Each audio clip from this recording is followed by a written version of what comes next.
Wealth and Virtue.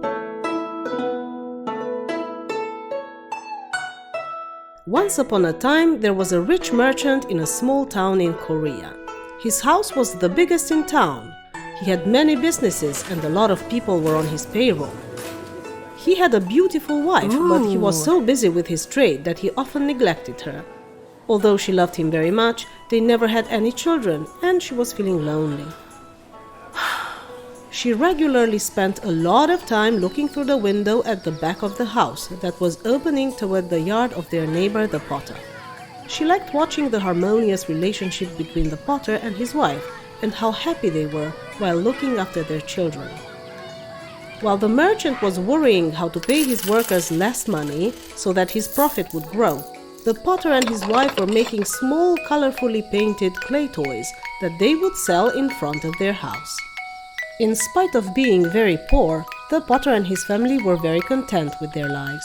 They would wake up very early, prepare breakfast for their children, and then play with them for a little while before starting work. Then he would spin the potter's wheel and make perfect bowls and teacups. His wife would decorate them and apply the glaze. Later, they would load the dishware into the big furnace behind their hut and bake them for 2 full days. And all the while, they would happily talk to one another and even sing together with beautiful, clear voices. Seeing all this, the merchant's wife was wishing that her husband would make more time for himself and their family instead of counting his money every day till late at night. Because he was so concerned with money, the merchant was never getting enough sleep or enjoying his food.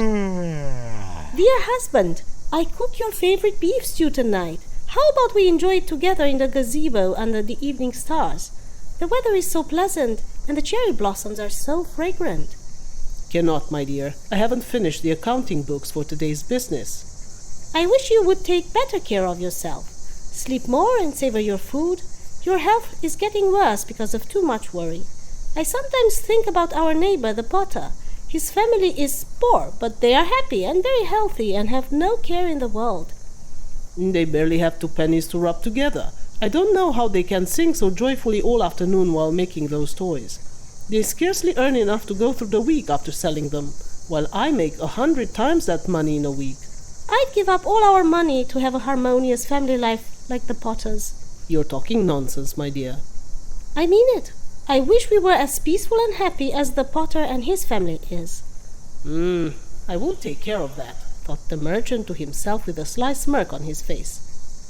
That night, he put 9 gold coins in a money purse and threw it in the potter's yard. This should fix our happiness and contentment problem, remarked the merchant going to bed. Next morning, the potter discovered the little purse in his yard, and he almost fainted when he discovered the gold coins. He never earned that much money in his life. His toys used to be sold for 1/10 of a copper coin each, and he never managed to set anything aside. Suddenly a thought came to his mind. Now that you have 9 gold coins, how about you work hard to convert it into 10 gold coins? Not a bad idea. And then my family can have a comfortable life, exclaimed the potter to himself. That day, he started to work early, scolding his kids for always wanting to play. He quickly ate and did not talk to his wife. He started to make the toys quickly and didn't put in the love and care that he normally used to. His mind was calculating the money he can make that day and how quickly he can turn his wealth into 10 gold coins. From that day onward, the poor potter started to behave like the rich merchant. He would work till late at night. He would not talk to his kids and wife anymore. He stopped enjoying his meals and would always be thinking about money making. After a few months, the potter was still far from having 10 gold coins, and he was already pondering how to work even harder to make 20 gold coins. His health deteriorated, and his family was not happy anymore. Villagers were not buying his toys so much as they did not find the same quality. I did it. I destroyed the potter's happy life. Finally, my wife can't complain anymore, grinned the merchant. Months have passed by, and the 2 neighbors became very ill. So ill that no prescription or doctor could cure them. Luckily, there was a Taoist master living in a mountain nearby the village, and he was famous for being able to cure rare diseases. The merchant and the potter went to see him together, as their symptoms were identical. The Taoist was sitting crossed legs on a rock slate in front of his cave.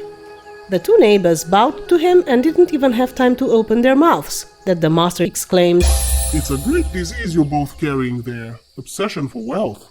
Each of you has a black karma cloud on the top of your head in another dimension. This karma is controlling your thoughts and makes you pursue money. But how did it get there?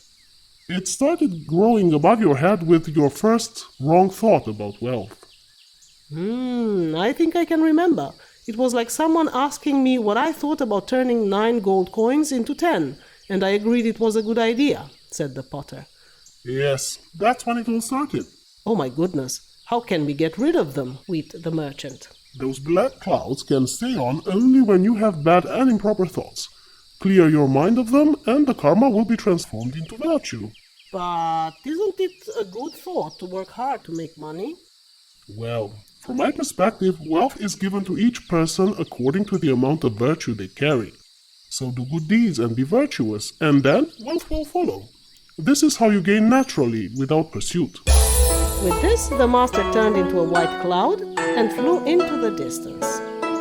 The two neighbors bowed in the cloud's direction, and feeling light and enlightened, they went off to their homes. From that day on, they stopped obsessing over money and started paying attention to the people around them. They became very helpful to the villagers and affectionate to their families. They were doing good deeds wherever they could, and soon the entire region flourished. Trade was booming, and people were blessed with health and happiness. And they lived happily ever after.